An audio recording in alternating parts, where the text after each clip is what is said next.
सबसे बड़ी खबर है, अरब सागर में अमेरिकी विमानों की गश्त बढ़ चुकी है और यूएसएस त्रिपोली LHA-7 की तस्वीरें भी सामने आई हैं। सेंटकॉम ने तस्वीरें जारी की हैं। यूएसएस त्रिपोली की ये तस्वीरें हैं जहां युद्धपोत से कई विमान उड़ान भरते दिखे हैं। ये पहली तस्वीर है। सेंटकॉम ने यूएसएस त्रिपोली की ये तस्वीर जारी की है और फिलहाल आपको बता दें नाकेबंदी और उसके तहत सामने आ रही ये तस्वीरें जहां फिलहाल साफ है अरब सागर में अमेरिकी विमानों की गश्त बढ़ चुकी है। वहीं ओमान की खाड़ी के पास यूएसएस इब्राहिम लिंकन नजर आया। शनिवार को जारी सैटेलाइट इमेजेस में तस्वीरों में विमान वाहक पोत देखा गया है। ये देखिए वही तस्वीर आपके सामने है और लाल घेरे के जरिए आपको बताने की कोशिश कर रहे हैं यूएसएस इब्राहिम लिंकन यहां पर नजर आया है। सैटेलाइट तस्वीरों में देखा गया विमान वाहक पोत ईरान के तट से लगभग 200 किलोमीटर दक्षिण में यह पोत नजर आया है।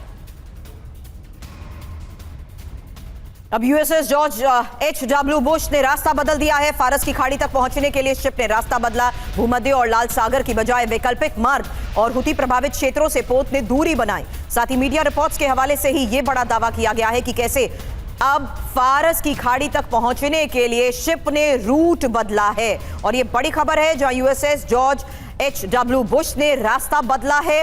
भूमध्य और लाल सागर की बजाय वैकल्पिक मार्ग जहां हुती प्रभावित क्षेत्रों से पोत ने दूरी बनाई है। और अब बात करते हैं आज की सबसे बड़ी खबर की। अमेरिका ने ईरान की नाकाबंदी की है। नाकाबंदी में 15 अमेरिकी वॉरशिप शामिल हैं। गाइडेड मिसाइल और विमानों से लैस वॉरशिप। मिडिल ईस्ट में तैनात वॉरशिप भी अलर्ट मोड पर हैं। ईरान की धमकियों को देखते हुए हॉर्मुज के बाहर वॉरशिप की तैनाती की गई है। तो हॉर्मुज में नाकाबंदी और अमेरिका की ये नई चाल, स्ट्रैटेजी के साथ मिडिल ईस्ट में तैनात वॉरशिप भी अलर्ट मोड पर रखे गए हैं। वहीं नाकेबंदी पर अमेरिकी सेंट्रल कमांड ने भी बड़ा बयान दिया है कि नाकेबंदी निष्पक्ष रूप से लागू की जाएगी और किसी भी देश के शिप से भेदभाव नहीं होगा। जहां साफ है कि नाकेबंदी निष्पक्ष रूप से लागू करने की बात की जा रही है क्योंकि अब स्ट्रेट ऑफ हार्मुज और नाकेबंदी को लेकर ही बड़ी खबरें सामने आ रही हैं जहां ईरान की भी धमकियां हैं और इन्हीं धमकियों को देखते हुए हार्मुज के बाहर वॉरशिप की तैनाती को लेकर खबर हमने बताई। वहीं साफ है कि नाकेबंदी निष्पक्ष रूप से लागू करने की बात कही जा रही है यूएस की तरफ से कि किसी भी देश से भेदभाव नहीं होगा। लेकिन स्ट्रेट ऑफ हार्मुज की नाकेबंदी शुरू हो चुकी है। ऐसे में एक और सबसे बड़ा सवाल है, क्या फिर युद्ध शुरू होगा? क्योंकि हॉर्मुज में अमेरिकी तैनाती, खबर क्या है, 15 युद्धपोत तैनात है। खबर है 15 फाइटर जेट्स को लेकर, 2 पनडुब्बी, 16 destroyer, 2 mine sweeper, 3 combat ship. हालांकि नाकेबंदी का रोड मैप भी है। अमेरिकी युद्धपोतों के जरिए हॉर्मुज ब्लॉक और समुद्र के 35 किलोमीटर के दायरे में युद्धपोत की तैनाती। वहीं जहाजों को ईरान की इजाजत के साथ यूएस की इजाजत भी अब लेनी होगी। यही नाकेबंदी का मतलब है। IRGC से अमेरिकी युद्धपोत का टकराव भी संभव है और बिना बल प्रयोग के नाकेबंदी संभव नहीं है। ऐसे में सबसे बड़ी बात, स्ट्रेट ऑफ हार्मुज में जहाजों की नाकेबंदी के लिए ट्रंप के पास मैकेनिज्म नहीं है। यही वॉल स्ट्रीट जर्नल की रिपोर्ट में बड़ा दावा किया गया है। मनीष झा मेरे सहयोगी हमारे साथ हैं, उसके बाद एक्सपर्ट से करते हैं सवाल क्योंकि मनीष, नाकेबंदी हो चुकी है। इसी काउंटडाउन से पहले हम ये बढ़ते टकराव को लेकर आगे क्या संभावना है उस पर बात कर रहे थे, लेकिन नाकेबंदी होने के बाद बढ़ती हलचल को लेकर क्या समझा जाए? बिल्कुल, देखिए, जब हम बात नाकेबंदी की करते हैं तो कुल मिलाकर आप ईरान के चारों तरफ 2 एयरक्राफ्ट कैरियर, दर्जनों की संख्या में फ्रिगेट और डिस्ट्रॉयर और साथ ही साथ बड़े पैमाने पर 100 से अधिक वॉरशिप, अमेरिकी वॉरशिप की मौजूदगी की बात करते हैं और वहाँ पर मौजूद जो फाइटर जेट्स हैं एयरक्राफ्ट कैरियर पर 200 से अधिक, उसकी बात करते हैं। तो आप सोचिए कि इतने बड़े अमले के साथ जब अमेरिकी सेना वहाँ पर मौजूद है तो उसका इंटेंशन क्या है। और ऐसी स्थिति में अगर IRGC के साथ किसी भी तरह का टकराव होता है, जैसा कि एक बार IRGC ने एक वीडियो जारी कर कहा था कि हॉर्मुज स्ट्रीट पर एक जहाज को पीछे हटने के लिए उन्होंने किस तरह से चेतावनी दी थी, तो मान लीजिए कि अमेरिका और IRGC के बीच इस तरह की कोई भी सिचुएशन बनती है और अमेरिकी सेना पीछे नहीं हटती है, क्या वो IRGC के शिप पर कार्रवाई करती है, तो बस यहीं से वो युद्ध शुरू हो जाएगा जिस युद्ध को लेकर पूरी दुनिया डरी हुई है। और इसलिए भी क्योंकि अभी युद्ध नहीं भी शुरू हुआ है, तब भी सप्लाई चेन को लेकर तो युद्ध शुरू हो। आपने सप्लाई चेन की बात करी है, लेकिन अब स्ट्रेट ऑफ हार्मुज में हो रही मूवमेंट को लेकर ही मनीष एक और बड़ी खबर है, जल्द आपके पास आती रहूंगी। उससे पहले एक और बड़ी खबर, प्रगति। बिल्कुल सुरभि, और ये खबर 36 घंटों के दौरान 15 से 20 शिप हॉर्मुज से गुजरे, इससे जुड़ी हुई है। दरअसल हॉर्मुज से गुजरने वाले देशों में चीन, पाकिस्तान, रशिया और ईरान के शिप शामिल हैं। ये नाम बताए जा रहे हैं। एक मीडिया रिपोर्ट के आंकड़ों से ये जानकारी मिली है जिसमें बताया गया है कि चीन, पाकिस्तान, ईरान, साथ ही रशिया का शिप यहां से गुजरा है। तो 36 घंटों के अंदर 15 से 20 शिप हॉर्मुज से गुजरे। अब स्ट्रेट ऑफ हॉर्मुज समस्या सुलझाने में ब्रिटेन जुटा है। ये इस वक्त एक और बड़ी खबर सामने आ रही है जहां 2 ब्रिटिश सैन्य अधिकारी सेंटकॉम पहुंचे हैं और हॉर्मुज के सुरक्षा विकल्पों की तलाश भी जारी है। तो स्ट्रेट ऑफ हॉर्मुज, इसको लेकर सबसे बड़ी खबर नाकेबंदी। नाकेबंदी के बाद पिछले 36 घंटे में यहां से गुजरे शिप्स को लेकर एक और सबसे बड़ी खबर, जहां साफ है, रिपोर्ट में दावा किया गया कि 36 घंटे में 15 से 20 शिप यहां से गुजरे हैं। इस बीच ये एक और सबसे बड़ी खबर है जहां हॉर्मुज समस्या सुलझाने में अब ब्रिटेन जुटा है, सुरक्षा विकल्पों की तलाश जारी है। और अब आपको बताते हैं कि आखिर हॉर्मुज स्ट्रेट की नाकाबंदी का अमेरिका का प्लान है क्या? क्या है रणनीति अमेरिका की? क्या अमेरिका हॉर्मुज स्ट्रेट के आसपास दबाव बनाकर अपनी तैयारियों को अंजाम दे रहा है और क्या वो उसमें सफल हो पाएगा? फारस की खाड़ी और ओमान की खाड़ी में ईरान के 4 बड़े बंदरगाह मौजूद हैं। इमाम खुमैनी, बंदर अब्बास, जास्क और चाबहार बंदरगाह। यहां से ईरान तेल, पेट्रोकेमिकल और दूसरे सामान का निर्यात करता है, जबकि खर्ग द्वीप से सबसे ज्यादा तेल का निर्यात होता है। अब अमेरिका ड्रोन्स के जरिए इन सभी द्वीपों पर नजर रख रहा है। साथ ही खर्ग पर भी उसकी पैनी नजर है जिस पर वो कब्जा करना चाहता था, एक बार हमला कर चुका है। यहां मौजूद जहाजों की हर मूवमेंट की खबर अमेरिका के पास आसानी से होगी। अगर ये जहाज बंदरगाहों से आगे बढ़ते हैं तो इन्हें फारस की खाड़ी के एंट्री पॉइंट पर रोक दिया जाएगा, जिसके लिए यहां अमेरिकी नौसेना की जबरदस्त तैनाती भी है। Aircraft carrier USS Abraham Lincoln अपने साथ मौजूद 3 डिस्ट्रॉयर के साथ यहां मोर्चा संभाले हुए, जिसकी सैटेलाइट इमेज थोड़ी देर पहले हमने आपको दिखाई। साथ ही यूएसएस ट्रिपोली, यूएसएस ऑर्लियांस और USS Rushmore amphibious carrier ship भी यहां नाकाबंदी करने के लिए तैयार है, रेडी मोड में है। सवाल है कि अगर ईरानी शिप यहां पहुंचे तो क्या होगा? रिपोर्ट्स की माने तो अमेरिका इन शिप्स पर कब्जा कर सकता है। यूएसएस अब्राहम लिंकन या दूसरे एम्फीबियस शिप से हेलीकॉप्टर के जरिए अमेरिकी मरीन कमांडो शिप के पास पहुंचेंगे और इन जहाजों को अपने कब्जे में आसानी से ले सकते हैं। ब्रजेश सर, अब इस स्ट्रैटेजी को कैसे देखा जा सकता है? क्योंकि अमेरिका की तरफ से तो खुद ही ब्लॉकेड की स्ट्रैटेजी अपनाई जा रही है जो थोड़े दिन पहले ईरान कर रहा था। क्या ईरान के लिए इसे तोड़ना इतना आसान हो पाएगा? प्रगति, ये जो ब्लॉकेज कल से शुरू हुआ है, इसके हमारे हिसाब से 2 मायने। पहला, ईरान के जो बंदरगाह हैं, आपने 3-4 का नाम दिया, टोटल करीब 10 से 11 हैं, उसमें चाबहार इस एरिया के बाहर आता है, उसके ऊपर कोई इकोनॉमिक एक्टिविटी नहीं होने देना। दूसरा है, बाकी जो गल्फ के देश हैं जहाँ से अमूमन पेट्रोलियम और लिक्विफाइड नेचुरल गैस आता जाता है, उनको कोई रोक टोक ना हो, खासकर हॉर्मुज में, ये उनको इंश्योर करना। जो इतनी प्रेजेंस है नेवी की उनके यहाँ पे, एयरक्राफ्ट कैरियर्स हैं, आप 2 या 3 लोग बताते हैं, डिस्ट्रॉयर्स हैं वगैरह वगैरह, ये सब इसी काम के लिए है और टास्क फोर्स बना के उसकी बातचीत करें। एक चीज में थोड़ी सी अमेरिकन की जो कॉम्पिटेंस है थोड़ी कम है, वो माइंस हटाने की, और इसकी वो जगह ले रहे हैं, उनको मदद मिल रही है नेटो कंट्रीज से। इनके पास माइन स्वीपर्स हैं जिसको वो हॉर्मुज के नॉर्दर्न एरिया में जो ईरान के करीब है वहां से हटाएंगे ताकि नेविगेशन चैनल पूरा हो। लेकिन ये एक छोटा सा नमूना है या उदाहरण है, बड़ी चीज अभी चल रही है और ये बड़ी अच्छी बात है कि बातचीत जो है पहली दौर में जो चली, जो सफल नहीं हुई, लेकिन आगे बहुत होगी। ये पहली बात थी जब 1-to-1 सीनियर लेवल पे वाइस प्रेसिडेंट ऑफ यूएस और यहाँ खलबाग जो उनके क्या कहते हैं असेंबली के स्पीकर हैं, बातचीत हुई है, एक दूसरे को जाना है, एक दूसरे को पहचाना है। अभी तक जो बातचीत चल रही थी बीच बिचौलिए के थ्रू चल रही थी, तो ये एक मैं उसको अच्छा चीज मानता हूँ। और वैसे भी युद्ध विराम करीब 14 दिनों का है और आजकल खबरें ये आ रही है कि दोनों पक्ष धीरे धीरे मन बना रहे हैं और तैयार हो गए हैं आगे बातचीत करने का। बिल्कुल सर, एक और बड़ी खबर है क्योंकि नाकेबंदी पर ही यूएस ईरान के बीच तनाव बढ़ चुका है। हालांकि नाकेबंदी किए जाने के बाद आईआरजीसी की यह धमकी, जहां खाड़ी और ओमान सागर को निशाना बनाए जाने की यह धमकी है। खाड़ी और ओमान सागर का कोई बंदरगाह सुरक्षित नहीं बचेगा, ये आईआरजीसी दावा कर रहा है। बड़ा बयान, आईआरजीसी की धमकी नाकेबंदी किए जाने के बाद। और एक और बड़ी खबर, ईरान के विदेश मंत्रालय ने नाकाबंदी पर नाराजगी व्यक्त की है। विदेश मंत्रालय के प्रवक्ता इस्माइल बगाई ने अमेरिका पर सवाल खड़े किए हैं, नाराजगी जताई है।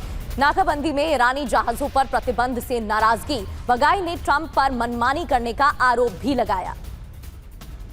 इस बीच एक और सबसे बड़ी खबर यह है कि ईरान ने अब 5 देशों से मुआवजा मांगा है। बहरीन, सऊदी अरब, कतर, यूएई और जॉर्डन से यह मांग की गई है। यूएन में ईरानी राजदूत अमीर सईद इरावानी ने इसकी मांग की है और ईरान को हर तरह की क्षतिपूर्ति देनी होगी, ये बात कही।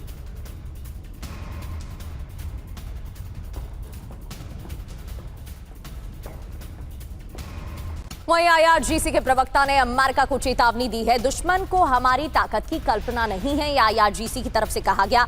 युद्ध में कई क्षमताएं अब तक नहीं दिखाई हैं, यानी कि कम आंकने की कोशिश ना करे दुश्मन। अभी तक कई ऐसी क्षमताएं जिसका प्रदर्शन नहीं किया गया है युद्ध में। जल्द बताते हैं आपको, अगर फिर से जंग छिड़ती है तो ईरान के निशाने पर अरब के वो सबसे महत्वपूर्ण बंदरगाह और तेल ठिकाने होंगे जो दुनिया की इकोनॉमी की लाइफलाइन है। एक एक करके अरब में ईरान के टारगेट की ही इंफॉर्मेशन आपके सामने, क्योंकि बात अगर यूएई की करें तो इसमें 3 इंपॉर्टेंट लोकेशंस है। फुजेरा तेल बंदरगाह, जेबेल अली बंदरगाह, अल हमरिया पोर्ट। इसके बाद सऊदी अरब की बात, जहां किंग फहद औद्योगिक बंदरगाह और रास सनूरा रिफाइनरी बंदरगाह, यानबू बंदरगाह। इसके अलावा बहरीन में खलीफा बिन सलमान बंदरगाह, कुवैत में शुएबा बंदरगाह। अब ये मेजर टारगेट्स, एक सबसे बड़ा सवाल तिवारी सर ये कि इन टारगेट्स को देखते हुए भी ये कितनी बड़ी चिंता का विषय साबित हो सकते हैं अब से कुछ घंटों बाद होने वाली बातचीत को देखते हुए। क्या दोनों एक तरफ से स्लो डाउन करते हुए एक म्यूचुअल पॉइंट पर पहुंचने की कोशिश कर रहे हैं, क्योंकि दोनों अपनी क्षमता, अपनी चेतावनी और धमकियों के साथ ये बता चुके हैं कि टारगेट कितने आसान है। पूरी रोड मैपिंग, एक तरीके की मैपिंग हो चुकी है टारगेट्स को लेकर। ऐसे में दोनों एक म्यूचुअल कंसेंट के साथ किसी सोल्यूशन पर पहुंचने की कोशिश कर रहे हैं, किसी एक पॉइंट पर सर। सुरभि देखिए, इवन अमेरिका और ईरान दोनों को भी युद्ध विराम चाहिए। जिस तरह का अमेरिका के जितने एयरक्राफ्ट 20 से 25 एयरक्राफ्ट चले जा चुके हैं, सारे बेसेज जो हैं मिडिल ईस्ट में जितने बेसेज हैं सारे पैरालाइज हो चुके हैं। उस कैपेबिलिटी उनकी ये नहीं रही है कि उन बेसेज को बचा सके जिनसे ईरान मुआवजा मांग रहा है। जितने अरेबियन देश हैं उनकी भी मजबूरी हो गई है। ईरान का भी है, ईरान का इंफ्रास्ट्रक्चर पूरा तबाह हो चुका है, लेकिन मिलिट्री कैपेबिलिटी अभी भी है कि वो अमेरिका को तबाह कर सके। अब अमेरिका का देखिए, ये अब्राहम से एक भी जहाज एयरबोर्न नहीं हुआ। ईरान ने क्लेम किया था ना अब्राहम को डैमेज किया हुआ है। जॉर्ज बुश में आग लगी थी, उसकी भी हिम्मत नहीं हुई कि रेड सी के थ्रू आए, वो अफ्रीका के राउंड से घूम के आ रहा है। अब जहाँ से पिक्चर इन्होंने दिखाई है कि हमारे एयरक्राफ्ट से एयरबोर्न हो रहे हैं, वो तो सेंटकॉम ने दिखाई है, कहाँ घूम रहे हैं। अरेबियन सागर इतना छोटी जगह नहीं है कि अमेरिका इसको ब्लॉकेट कर सके। कोशिश करेगा, लेकिन अब देखिए रूस के भी चाइना के भी जहाज सामने आ रहे हैं और ये ऐसा कन्फ्रंटेशन हो जाएगा कि इनको रोकना ही पड़ेगा। दूसरी बात ये, ईरान ने अरबियन देशों को एक बहुत क्लियर कट मैसेज दे दिया, आप हमें मुआवजा दो नहीं तो हम आपको अटैक करेंगे, बिकॉज आपको बचाने के लिए कोई है ही नहीं। स्लो डाउन होना पड़ेगा क्या ईरान को, क्योंकि ग्लोबली इसका ओवरऑल इंपैक्ट कैसे पड़ रहा है उसको लेकर तमाम खबरें फैक्ट्स के साथ थोड़ी देर में सामने रखेंगे सर। देखिए ऐसी बात है, इन अरेबियन देशों को तो अमेरिका के ऊपर दबाव बहुत पहले से डालना चाहिए था कि आप तो हमें अपने आप को बचा नहीं पा रहे हो, हमें कहां से बचाओगे। ये समझ, जितने राजवाड़े हैं, सुल्तान जो डोमिनेटेड जो देश हैं जहां पर थोड़ी पब्लिक थोड़ी दबी रहती है, उनको ये पहले समझ में आना चाहिए था। ईरान ने एक बहुत बढ़िया टैक्टिक्स अप्लाई किया है, अब इसके दबाव में हो सकता है। अब अमेरिका का सपोर्ट करने वाला है कौन? Mines sweeper. अब माइंस तो डरा दिया है, माइंस है कि नहीं है बट डरा दिया, वहां किसी जानने की हिम्मत ही नहीं हो रही है। बट अमेरिका जिस तरीके से पोस्टरिंग कर रहा है वो मेंटेन, एक सेफ डिस्टेंस मेंटेन कर रहा है, बहुत पास नहीं जाएगा, क्योंकि ईरान की मिसाइल्स द्वारा चाइना और रूस के रिलायबल इंटेलिजेंस मिलने के बावजूद भी ये सब बढ़िया सॉफ्ट टारगेट होंगे, इसको भी ईरान को मालूम है। इसलिए ईरान पोस्टरिंग क्रिएट कर रहा है कि हम ब्लॉक कर देंगे। अरेबियन सी कोई स्टेट ऑफ हॉर्मुज तो है नहीं, अरेबियन सी बहुत बड़ा सागर है, कितना रोकोगे, किस किस देश के जहाजों को रोकोगे? अभी जैसे जापान के जहाज रुक रहे हैं, चीन के निकल रहे हैं, इंडिया के निकल रहे हैं, middle east south east Asian के निकल रहे हैं। आप कैसे आइडेंटिफाई करोगे? अभी कितना कब तक देखोगे? पूरे विश्व से संभालोगे कि क्या करोगे? ये देखिए सुरभि चलेगा। अभी मेरे ख्याल से दोनों देशों को की रिक्वायरमेंट है। हो सकता है कि जेनेवा में जब बात होगी तो कुछ समझौता होगा। और जिस तरीके से इनकी मेन रिक्वायरमेंट है ईरान के लिए, फैक्टर्स को देखते हुए ये सवाल किया था सर, आने वाले वक्त में होने वाली बातचीत से पहले दोनों क्या किसी एक म्यूचुअल पॉइंट पर पहुंचने की कोशिश कर रहे हैं? लेकिन उससे पहले एक और बड़ी खबर है प्रगति। बिल्कुल सर, और इसको लेकर तो अब चीन की तरफ से नाराजगी भी व्यक्त की गई है। तो आगे क्या चीन भी कोई कदम उठाएगा? कई बड़े सवाल उठ रहे हैं। बड़ी खबर यह कि अमेरिकी नाकाबंदी के बाद हॉर्मुज से 2 तेल टैंकर वापस लौटे, जिस पर अभी चर्चा भी कर रहे थे। नाकाबंदी लागू होते ही 2 तेल टैंकर्स ने अपना रास्ता बदल लिया। अब ये तस्वीर देखिए, ये एरो के जरिए, लाल घेरे के जरिए आपको बताने की कोशिश कर रहे हैं। ये 2 तेल टैंकर है जो चीन की तरफ आगे बढ़ रहे थे, लेकिन नाकाबंदी के बाद मुड़े और रास्ता बदला और वापस लौटे। मरीन ट्रैफिक ने ये डेटा जारी किया है। रिच स्टारी और ऑस्ट्रिया नाम के ये 2 टैंकर हैं जो स्ट्रेट के करीब पहुंचने के बाद वापस मुड़ गए। रिच स्टारी टैंकर के शारजाह एंक्रिज से चीन के लिए रवाना होने की खबर, और दूसरा टैंकर जो आप इन तस्वीर में देख रहे हैं ऑस्ट्रिया, हॉर्मुज के करीब पहुंचकर वापस लौटना पड़ा नाकाबंदी की वजह से। वहीं बड़ी खबर यह है कि चीन के रक्षा मंत्री ने अमेरिका को चेतावनी दी है। स्ट्रेट ऑफ हार्मुज में चीन के मामलों में हस्तक्षेप न करें अमेरिका। चीन ईरान के द्विपक्षीय संबंधों में हस्तक्षेप से अमेरिका बचे। ईरान के साथ चीन के व्यापार ऊर्जा समझौते हैं। और बड़ी खबर यह है कि ईरान अमेरिका में फिर हो सकती है वार्ता। 16 अप्रैल को हो सकती है दूसरी वार्ता। तुर्की कर रहा है दोनों देशों में मध्यस्थता। अमेरिकी अधिकारियों ने संभावनाओं पर मंथन किया है। सीज फायर खत्म होने से पहले बैठक मुमकिन बताई जा रही है। 16 अप्रैल को हो सकती है दूसरी वार्ता।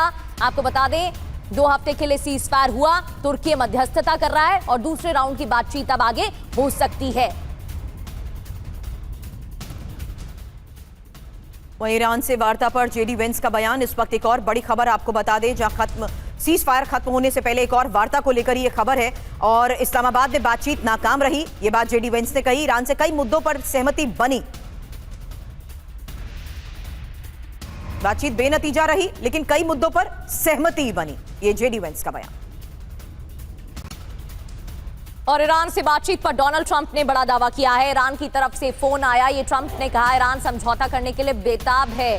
विवाद परमाणु हथियार को लेकर ही है, लेकिन ईरान की तरफ से बातचीत के लिए वो बेताब नजर आ रहा है।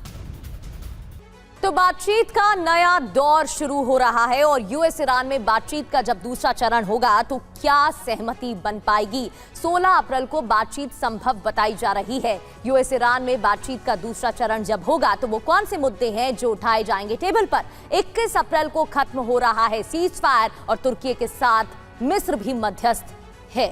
हालांकि संदीप इसी को लेकर आपसे सवाल करेंगे क्योंकि तुर्की के साथ अब मिस्र की मध्यस्थता और जिनेवा में ये बातचीत हो सकती है, इसको लेकर दावे किए जा रहे हैं। क्योंकि पहले दौर की बातचीत कहां फंसी, उसमें भी रिपोर्ट्स में दावे यही किए गए कि यूएस की डिमांड, जहां ईरान 20 साल तक परमाणु प्रोग्राम को छोड़ दे, जबकि ईरान ने जवाब दिया कि ज्यादा से ज्यादा 9 साल तक परमाणु प्रोग्राम वो छोड़ सकता है। हालांकि अमेरिका की मांग ये भी थी कि ईरानी एनरिच यूरेनियम को हटाया जाए, जबकि ईरान ने जवाब दिया कि नियंत्रित तरीके से ही यूरेनियम कम करेंगे। मनीष, जिस तरीके से बातचीत का नया दौर शुरू हो सकता है और बताया जा रहा है कि तुर्की मध्यस्थ की भूमिका निभा सकता है, क्या लगता है कि इस बार बात बन पाएगी? क्योंकि ईरान तो अपनी शर्तों को लेकर अभी भी अड़ा हुआ है, ट्रंप भी अपनी शर्तों को लेकर अड़े हुए हैं। पहला पॉइंट, क्या सिर्फ ये दिखाया जा रहा है कि पीस की कोशिश हो रही है या इस बार वाकई में बात होगी?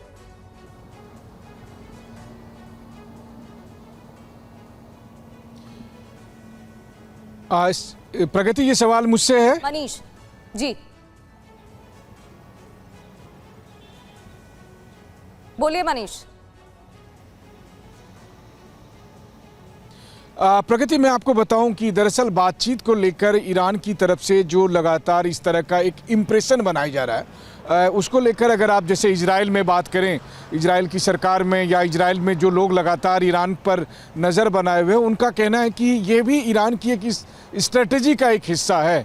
जब ईरान ने ये देखा कि 40 दिन के जंग के बाद अब सीज फायर अभी है, तो वो चाह रहे हैं कि अब इसी सीज फायर के नाम पर समय को निकाला जा सके ताकि जंग भी ना हो, लेकिन बातचीत में ईरान से कोई कुछ ले नहीं सकता है। ये अब तक का रिकॉर्ड है, या कहें कि अभी तक जो सबसे बड़ी कामयाबी मिली थी वो 2015 में जब ओबामा एडमिनिस्ट्रेशन के समय में JCPO हुआ था, और उस वक्त एक न्यूक्लियर डील हुई थी जिसे ट्रंप ने खुद ही खारिज कर दिया था।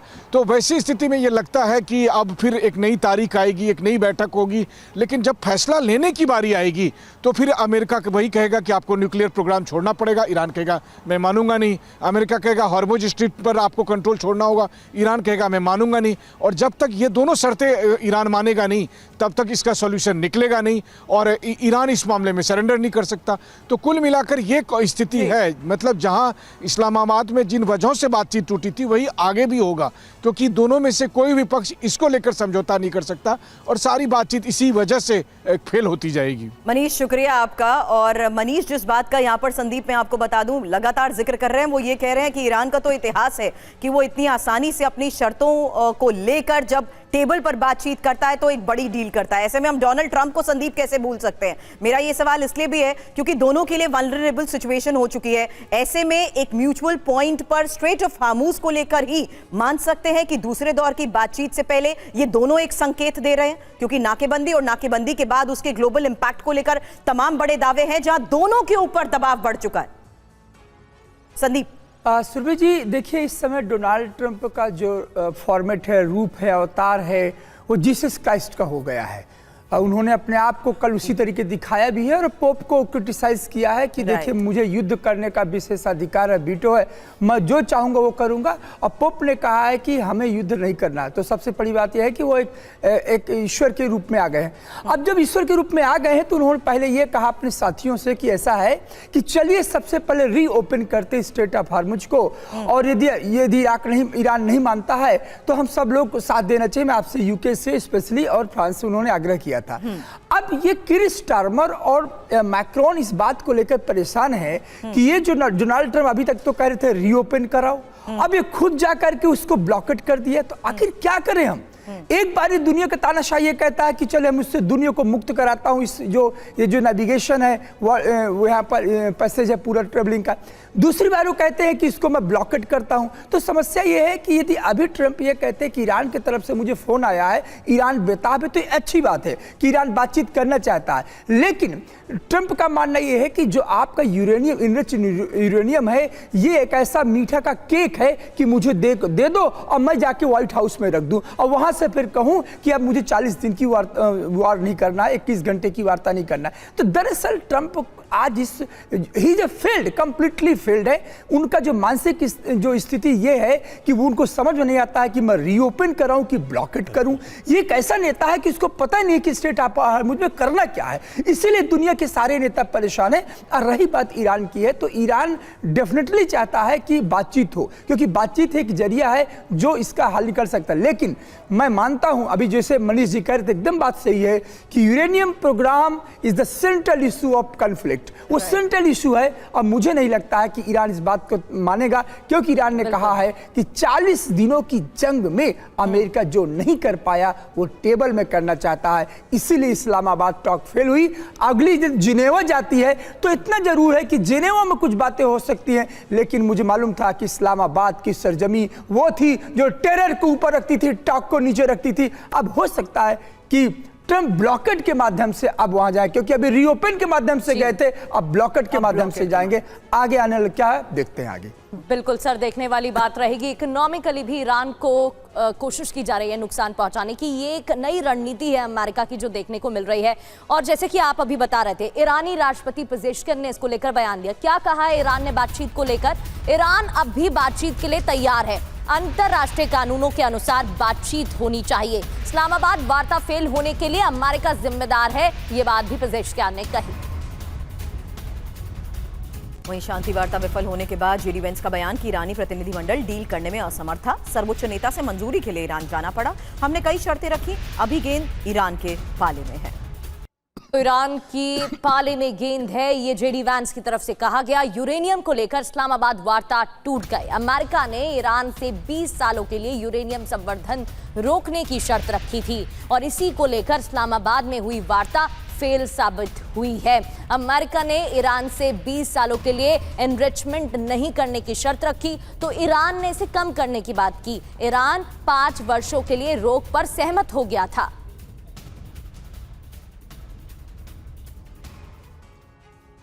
इस्लामाबाद में यूरेनियम पर नहीं बनी बात, अमेरिका की शर्त। ईरान का क्या आया है जवाब? समय सीमा पर अड़ियल रुख, समय सीमा कम हो, ये कहा गया ईरान की तरफ से। तो अमेरिका भी अड़ा हुआ है कि जितना हमने कहा है उतने पर ही बात होगी। संवर्धन पर 20 वर्षों तक रोक की बात अमेरिका ने की तो 5 सालों तक रोक पर सहमत हुआ है ईरान। यूरेनियम का भंडार खत्म हो, अमेरिका ने कहा, तो यूरेनियम संवर्धन की क्षमता में कमी आए, ये ईरान की तरफ से कहा गया।